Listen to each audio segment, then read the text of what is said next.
بسم اللہ الرحمن الرحیم۔ توضیح المسائل، مسئلہ نمبر 18۔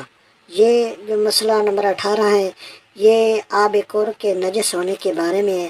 اگر کوئی عین نجاست مثلا خون ہو گیا، پیشاب ہو گیا، ایسے پانی میں گر جائے جس کی مقدار ایک کور سے زیادہ ہو، یعنی وہ 384 لیٹر سے زیادہ، مثال کے طور 700 لیٹر ہو یا 600 لیٹر ہو، زیادہ ہو، اور اس کی بو، رنگ یا ذائقہ تبدیل کر دے، مثال کے طور پر وہ آپ کر لیں 1000 لیٹر کر لیں، میکسیمم ہے، تو اس میں وہ نجاست گر گئی ہے تو وہ اس کے رنگ بو کو ذائقہ کر دے، مطلب اس کو چینج کر دے، تو اس صورت میں اگر پانی کے اس حصے کی مقدار جس میں کوئی تبدیلی واقع نہیں ہوئی ایک کور سے کم ہو تو پانی نجس ہوگا۔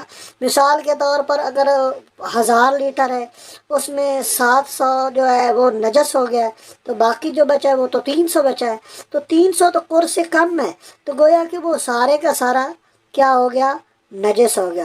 آگے بڑھتے، لیکن اگر اس کی مقدار ایک کور یا اس سے زیادہ ہو تو صرف وہ حصہ نجس مستور ہوگا، مطلب وہ تصور کیا جائے گا جس کی رنگ بو ذائقہ تبدیل ہو گیا۔ مثال کے طور پر وہ 1000 لیٹر تھا، اس میں نجاست گری ہے، تو آپ سمجھتے ہیں کہ میکسیمم یار یہ جو نا ہے 500 لیٹر یا 300 لیٹر جو ہے نا یہ نجس ہو گیا ہے، اس کا کلر چینج ہو گیا، اس کا بو، ذائقہ، رنگ سب کا چینج ہو گیا ہے، تو تقریباً 500 یا 700 جو لیٹر ہے نا وہ ابھی ٹھیک ہے، وہ اس کا کلر بھی ٹھیک ہے، اس کا ذائقہ بھی ٹھیک ہے، اس کی بو بھی ٹھیک ہے، تو وہ کیا ہے؟ کور سے زیادہ ہے۔